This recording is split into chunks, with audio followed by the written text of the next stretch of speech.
بسم اللہ الرحمن الرحیم۔ معزز خواتین و حضرات، السلام علیکم ورحمۃ اللہ وبرکاتہ۔ آج گوشہ کمال کی نشست نمبر 208 میں یہ گوشہ نشین معین کمالی ایک بار پھر آپ کی خدمت میں حاضر ہے۔ آج کی نشست میرے لیے کسی قدر مشکل ہے، بلکہ بہت زیادہ مشکل ہے، اس لیے کہ آج جس کتاب کو میں سامنے لے کر بیٹھا ہوں وہ ہے تاریخ امت مسلمہ، اور اس کے مصنف ہیں مولانا محمد اسماعیل ریحان صاحب۔ اتنا بڑا کام ہے یہ کہ یقین مانیے کہ اس پر بار بار نظر ڈالنے کے باوجود سمجھ میں نہیں آ رہا کہ کہاں سے شروع کیا جائے، گفتگو کا آغاز کیسے کیا جائے۔ ایک شخص کا اتنا کارنامہ کہ تاریخ امت مسلمہ پر 6 کتابیں جو کم و بیش 6000 صفحات ہی پر مشتمل ہوں گی، تو ابھی تک اس کی 4 جلدیں ہمارے سامنے آئی ہیں۔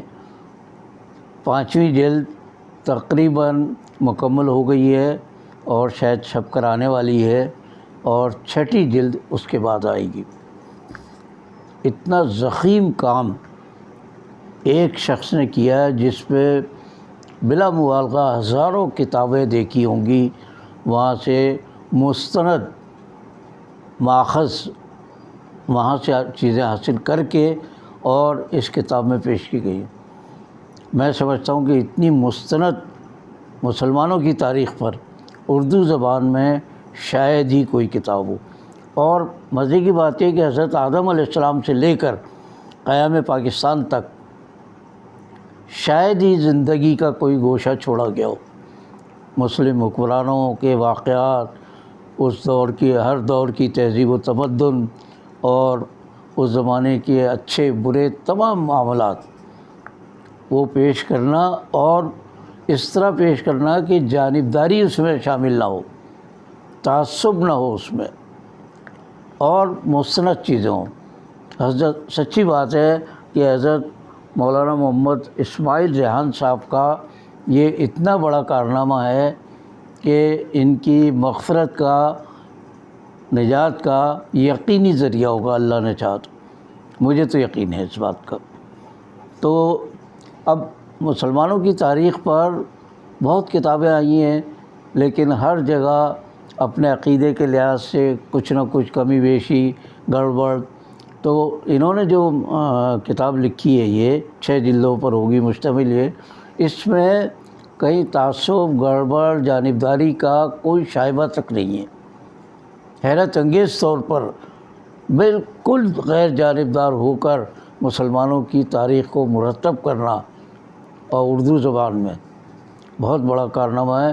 میں آگے بڑھنے سے پہلے مولانا محمد اسماعیل ریحان صاحب کو مبارکباد پیش کرتا ہوں، اور دعا گو ہوں کہ اللہ تعالیٰ ان کی اس کاوش کو قبولیت کا درجہ عطا فرمائے اور یہ ان کی بخشش کا ذریعہ بن جائے۔ انہوں نے 6 جلدوں پر مشتمل کتاب لکھنے کا جو منصوبہ بنایا، یہ بجائے خود اتنا بڑا منصوبہ تھا کہ کسی ایک شخص کے بس کی بات مجھے تو نظر نہیں آتی۔ پورا ادارہ چاہیے، پورا مکتبہ چاہیے، کئی لوگوں کی ٹیم چاہیے جو مل کر یہ سارا کام کرے۔ مولانا اسماعیل نے اعتراف کیا ہے کہ ان کی مدد کی لوگوں نے، کتابیں دی ان کو اور مشورے بھی دیے، لیکن بہرحال کام تو اکیلے کا ان کا، تنہا کیا انہوں نے کام یہ، اور ہزاروں کتابوں سے استفادہ کر کے مستند تاریخ مسلمانوں کی پیش کرنا یہ معمولی کام نہیں ہے، بہت بڑا کام ہے۔ تو اس کتاب پر ایک بڑی اچھی بات یہ ہے کہ حضرت مولانا مفتی تقی عثمانی صاحب نے مقدمہ لکھا ہے، اور مولانا عبدالرزاق اسکندر صاحب نے اس کی تقریر لکھی ہے۔ اس سے بھی ثابت ہوتا ہے کہ یہ کتاب پوری طرح مستند ہے۔ آپ اس پر پورا اعتماد کر سکتے ہیں کہ اگر مسلمانوں کی تاریخ دیکھنی ہے تو ان کتابوں سے استفادہ کر سکتے ہیں۔ اچھا، مصنف، مؤلف یا مورخ نے اس کتاب کا نام جو لکھا ہے تاریخ امت مسلمہ، اس کی مولانا تقی عثمانی صاحب نے بھی تعریف کی ہے، اور میں نے بھی شروع ہی میں اندازہ لگایا تھا کہ اتنی احتیاط کی انہوں نے کہ اسلامی تاریخ ہے، تاریخ اسلام، یا اس طرح کا کوئی انہوں نے عنوان نہیں سوچا، اس لیے کہ اسلامی تاریخ تو اسلام کے تعلق سے ہوگی۔ اب بعد کے جو خلفاء یا ملوک یا سلاطین جو آتے رہے وہ کہاں سے اسلامی ہو گئے؟ ان کا دور حکومت تو بیشتر تو ظلم و جبر اور عیاشی کا دور تھا، تو اسے تاریخ امت مسلمہ تو کہہ سکتے ہیں، امت مسلمہ کی تاریخ تو کہا جا سکتا ہے اس کو، لیکن تاریخ اسلام نہیں کہہ سکتے، اور انہوں نے احتیاط یہ کی ہے کہ اس کا نام واقعی تاریخ امت مسلمہ رکھا ہے۔ اب میں ذرا چیدہ باتیں اس کتاب کی آپ کے سامنے بیان کر دیتا ہوں، اس لیے کہ تفصیل سے گفتگو کرنا نہ میرا منصب و مقام ہے، نہ میری اتنی صلاحیت ہے، حیثیت ہے کہ میں ایسی کتابوں پر کوئی جامع تبصرہ کر سکوں یا کوئی بات کہہ سکوں۔ مولانا تقی عثمانی صاحب نے جو کہہ دیا ہے اور لوگوں نے بھی جو اظہار رائے کیا ہے وہ اپنی جگہ بہت کافی ہے۔ تو مولانا تقی عثمانی صاحب نے بڑی ایک دلچسپ بات کہی ہے کہ عرصہ دراز سے کوئی شخص جب یہ پوچھتا تھا کہ اردو میں مسلمانوں کی تاریخ سب سے زیادہ مستند کتاب کون سی ہے، تو جواب دینے میں بہت تأمل ہوتا تھا، اس لیے کہ اس میں مبالغہ آ رہی بہت زیادہ، جگہ جگہ اپنے عقیدے کے حساب سے، اپنے جو خیالات ہیں ان کے حساب سے لوگوں نے تاریخ میں بھی گڑبڑ کی ہے، اس میں تبدیلیاں کی ہیں۔ تو مولانا فرماتے ہیں، مولانا تقی عثمانی صاحب، کہ اس لیے نہیں کہ تاریخ پر کوئی کتاب نہیں تھی، بلکہ اس وجہ سے کہ تاریخی روایات کے ملبے سے، ذرا لفظ پر غور کیجیے، تاریخی روایات کے ملبے سے معاف کیجیے، گوہر مقصود تلاش کرنے کا کام بڑی محنت کا متقاضی تھا، اور مروجہ تاریخ اس باب میں کمزور ضرور تھی۔ جتنی بھی کتابیں لکھی گئی ہیں تو وہ کہیں نہ کہیں ان میں کمزوری تھی۔ تو بہرحال ان میں مولانا معین الدین ندوی صاحب کی کتاب کو انہوں نے یقیناً قابل قدر قرار دیا ہے، اور اس کے بعد باقی کتابوں میں کم و بیش معاملات ملتے ہیں۔ اچھا، پھر یہ کہ فاضل مؤلف نے اس تاریخ کو بھی حضرت آدم علیہ السلام اور پچھلے انبیاء کرام سے شروع کیا ہے، پھر حضور اکرم صلی اللہ علیہ وسلم کی سیرت طیبہ، خلفائے راشدین، خلافت بنو امیہ اور خلافت بنو عباس کے حالات کو 3 جلدوں میں بیان فرمایا ہے۔ اس کے بعد کی 4تھی جلد ہے، اور پھر 5ویں 6ٹھی جلد میں آ کر پاکستان کے قیام تک کی تاریخ ہوگی، وہ جو زیر ترتیب ہے بھی۔ تو اس تاریخ امت مسلمہ کی جو چیدہ باتیں ہیں یا نمایاں خصوصیات ہیں وہ میں ذرا آپ کے سامنے پیش کر دیتا ہوں۔ اس سے زیادہ میری حیثیت اور بساط نہیں کہ میں اس کتاب پر کوئی رائے دے سکوں۔ بہرحال میں تو اس قدر متاثر ہوا اس کتاب کو دیکھ کر کہ اللہ شکر ہے کہ اردو زبان میں بالکل مستند تاریخ کی، مسلمانوں کی تاریخ کی کتاب ملی ہے، جس میں اپنی طرف سے نہ اپنے خیالات کا اظہار کیا، نہ اضافہ کیا، نہ کمی کی ہے۔ تو اس کی جو خصوصیات ہیں وہ ذرا ملاحظہ فرمائیے کہ سیرت نبویہ اور سیرت صحابہ کے بارے میں ناقابل اعتماد مواد کو انہوں نے الگ کر دیا، ان سے پاک ہے۔ یہ حضرت آدم علیہ السلام سے لے کر دور حاضر تک اولین مفصل اردو تاریخ ہے یہ۔ پھر حصہ اول میں علم تاریخ کے تعارف اور مبادیات پر مشتمل بڑا اچھا ایک مقدمہ اس میں شامل ہے۔ دوسرے حصے میں تاریخ کی تحقیق و تنقیح کے قواعد و ضوابط پر مشتمل رسالہ ہے۔ تاریخی روایات کی محدثین کے مطابق تحقیق و تنقیق کی گئی ہے ان کی۔ اچھا، ایک چیز اس کے اندر اس کتاب میں ایک خوبی یہ ہے کہ یہ احادیث کی کتابوں کی طرح نہیں ہے، یہ تاریخ کی کتاب ہے، تو اس لیے روایت جو ہیں جس طرح احادیث میں ہوتی ہیں وہ اصول اور وہ چیزیں یہاں پیش نظر نہیں رکھی گئی ہیں۔ اب تاریخ مرتب کرتے وقت کم و بیش تو ہو سکتا ہے کچھ نہ کچھ، کہیں نہ کہیں مبالغہ بھی ہو سکتا ہے، لیکن انہوں نے مولانا جو تھے ہمارے یہ مولانا محمد اسماعیل ریحان صاحب، انہوں نے حتی الامکان کوشش کی ہے کہ صحیح باتیں عوام تک پہنچے۔ اب آپ اندازہ کی 6000 صفحات پر مشتمل کوئی کتاب ہوگی تو اس کی ایک تو تفصیل کا اندازہ کیجیے کتنی مفصل تاریخ ہے یہ، پھر یہ کہ اس میں ایک ایک جگہ چھان پٹک کر کے اور صحیح چیزیں نکالنا، مستند چیزیں قبول کرنا اور غیر مستند چیزوں کو رد کر دینا، یہ مولانا کا بہت بڑا کارنامہ ہے۔ پھر مغازی اور مشاجرات کی روایت پر اساتذہ و طلبہ حدیث کے لیے نہایت مفید تشریحی مباحث بھی اس میں آ جاتے ہیں۔ علم رجال کی روشنی میں روایات کی اسناد کا جائزہ اور رجال کی ابحاث، اہل سنت والجماعت کے اجماعی عقائد و نظریات کی تائید میں موقع بموقع مضبوط عقلی و نقلی دلائل، مختلف فرقوں کے ظہور پر تحقیق اور ان کے غلط عقائد و نظریات پر اصولی تنقید، غیر اصولی تنقید نہیں ہے، زبردستی کسی کی مخالفت میں جانے کی انہوں نے ضرورت محسوس نہیں کی ہے، اور مشکوک واقعات کا سندن و متنن و روایتاً و درایتاً تجزیہ کیا ہے، ہر لحاظ سے انہوں نے تجزیہ کیا ہے مشکوک واقعات کا۔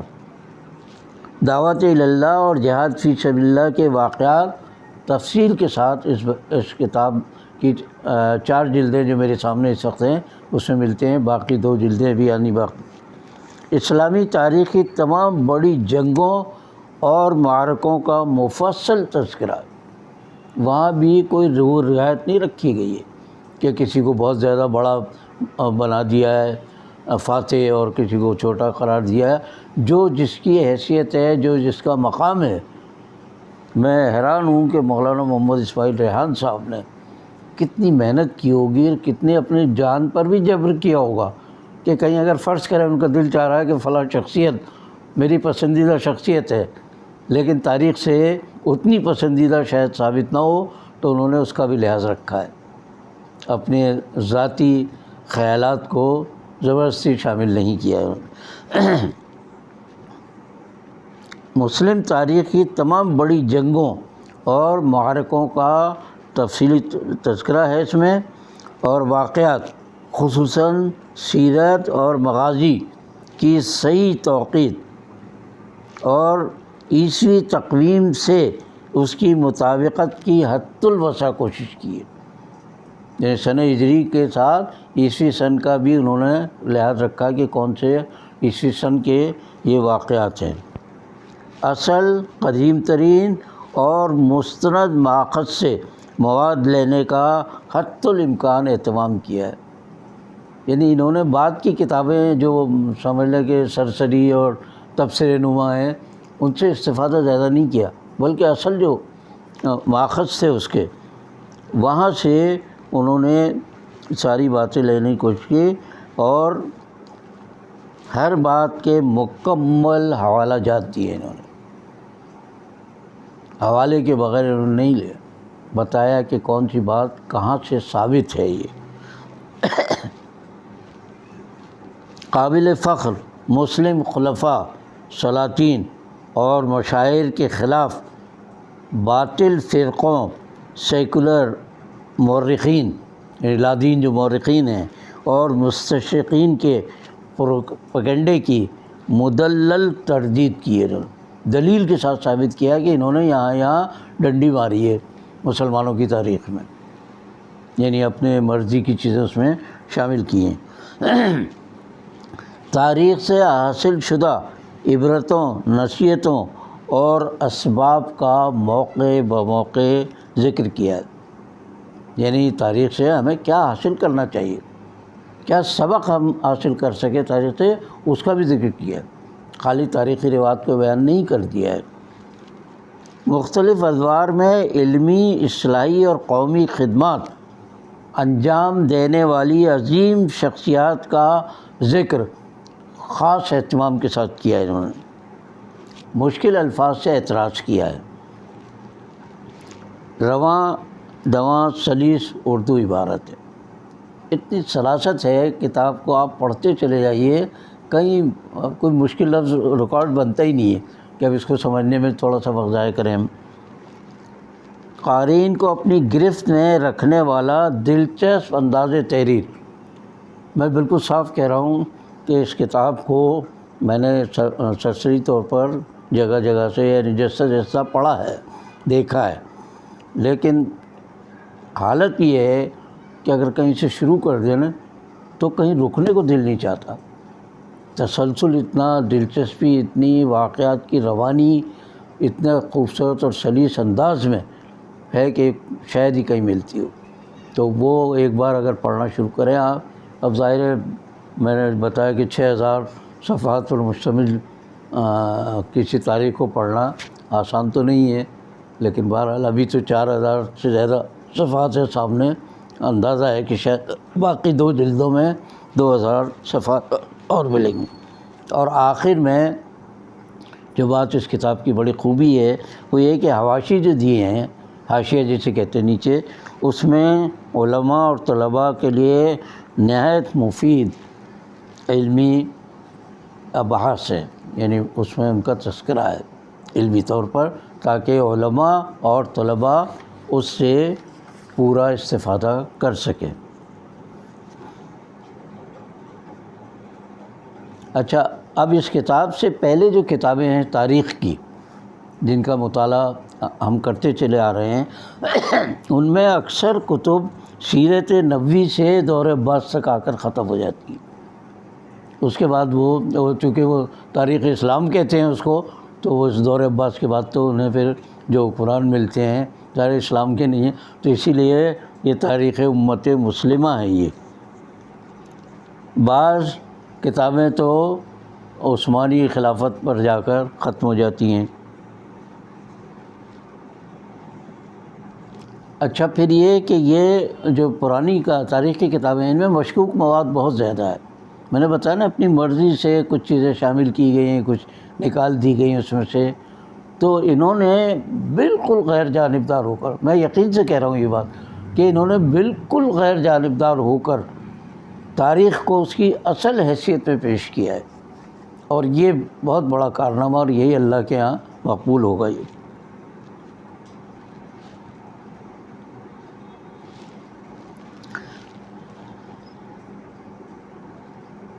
اچھا، دوسری جو کتابیں ہیں وہ تاریخ کے بوجھل یا مشکل الفاظ بھی استعمال کیے انہوں نے، اس لیے عام قاری کے لیے، اس دور کے قاری کے لیے خاص طور سے، جبکہ اردو زبان بھی اب بہت کم استعمال میں آ رہی ہے تو مشکل ہو گیا ان کے لیے۔ تو یہ کتاب اتنی سلیس ہے کہ آپ پڑھتے چلے جائیے، مزہ آئے گا، کہیں رکاوٹ محسوس نہیں ہوگی۔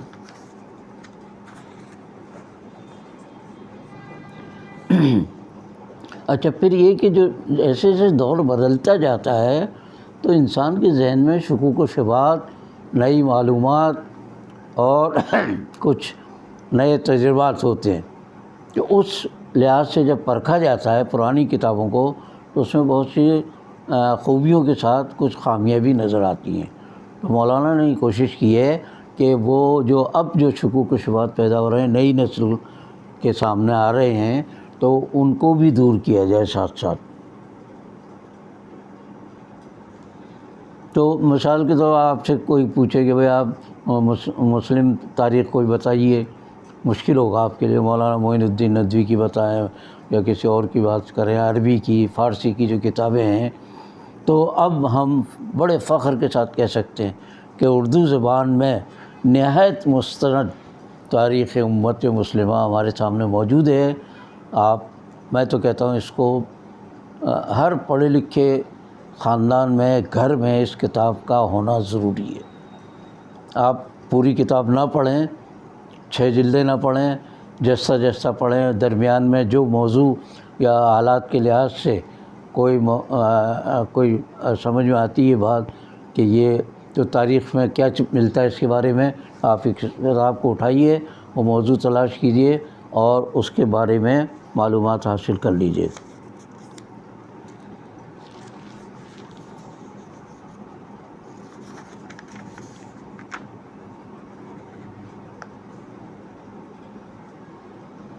پھر یہ کہ مختصراً پھر یہ بتا دیتا ہوں جو انہوں نے خود بھی کہا ہے کہ پہلا حصہ اس کا جو ہے علم تاریخ کے تعارف اور مبادیات پر مشتمل ایک رسالے اور 5 ابواب پر مشتمل ہے۔ پہلا باب انبیاء سابقین علیہ السلام، قدیم اقوام، ما قبل الاسلام، دنیا کے حالات سے متعلق۔ دوسرا باب سیرت نبی صلی اللہ علیہ وسلم کے بارے میں ہے۔ تیسرا باب خلافت راشدہ کی فتوحات اور عروج کے احوال پر مشتمل ہے۔ چوتھا باب خلافت راشدہ کی خصوصیات اور اسلامی طرز حکومت کے قواعد و ضوابط کی وضاحت کرتا ہے۔ پھر اس کتاب کا جو دوسرا ہے اس میں شہادت عثمان بن عفان رضی اللہ تعالیٰ عنہ، خلافت علی رضی اللہ تعالیٰ عنہ، جنگ جمل، جنگ صفین، تحکیم، دومت الجندل، ظہور خوارج، صبائی فتنے اور شہادت علی رضی اللہ تعالیٰ عنہ جیسے موضوعات پر تحقیقی کام ہے۔ یہ اس میں عروج اور فتوحات کے اس دوسرے دور کا احاطہ بھی کیا گیا ہے جو حضرت معاویہ رضی اللہ تعالیٰ عنہ کے 20 برسوں میں امت مسلمہ کو نصیب ہوا۔ پھر مختلف احوال کے بعد تیسرے حصے کے پہلے باب میں عبد الملک بن مروان سے لے کر بنو امیہ کی خلافت کے اختتام تک کے حالات ہیں، اور دوسرا باب خلافت بنو عباس کے دور عروج اور زوال سے متعلق ہے۔ تیسرے باب میں مسلم خلافت کے مقابل مختلف فرقوں کی حکومتوں کا ذکر ہے۔ پھر اس کتاب کا چوتھا حصہ جو ہے وہ اس میں سلجوقی، ایوبی، خوارزم شاہی، غزنوی، غوری، خلجی اور تغلق سلاطین اور مسلم عثمانیہ کے حالات ہیں۔ ذرا جامعیت کا اندازہ کیجیے آپ، کوئی پہلو نہیں چھوڑا انہوں نے اس کتاب کے مرتب کرنے میں مسلم تاریخ کا۔ پانچویں حصے میں خلافت عثمانیہ، سلطنت مغلیہ ہندوستان اور استعماری طاقتوں کے تسلط کی سرگزشت ہے، اور چھٹا حصہ تحریکات آزادی اور جدید مسلم دنیا سے متعلق ہوگا۔ اب یہ کتاب مرتب ہونا بھی شروع نہیں ہوئی ہے، یعنی 7واں حصہ۔ تو ان ساری اس مختصر سی گفتگو سے آپ اندازہ کر سکتے ہیں کہ اس کتاب کا احاطہ کرنا، اس کی تمام مشمولات کا تذکرہ کرنا ایک نشست میں ممکن نہیں ہے، اور مجھ جیسے کم علم کا تو ہرگز یہ مقام نہیں کہ اس پر کوئی رائے دے سکے، کوئی گفتگو کر سکے۔ میں صرف تعارف کرانے کا قائل ہوں، اور اتنا یہ اہل ہوں کہ بس جو کچھ میں دیکھ رہا ہوں اس کا آپ کے سامنے تعارف کرا دوں اور بتا دوں۔ جس کو ذوق ہے، شوق ہے، وہ اس کتاب کو حاصل کر سکتا ہے۔ میرا خیال ہے تمام اچھے بڑے مکتبوں پر یہ کتاب مل جائے گی آپ کو، اور میری تو آپ سے پرزور سفارش ہے کہ آپ اس کتاب کو ضرور رکھیں۔ میں نے بھی خرید کر لی ہیں کتابیں، تحفے میں حاصل نہیں کی میں نے، کیونکہ ایسی کتابوں پر پیسہ خرچ کرنا ہماری سعادت ہے اور مصنفین اور ناشرین کی حوصلہ افزائی ہے۔ اگر ہم اتنی اچھی کتابوں کی حوصلہ افزائی نہیں کریں گے تو ہمارا یہ مال و دولت، یہ پیسہ کس کام کا؟ باقی بشرط زندگی باقی۔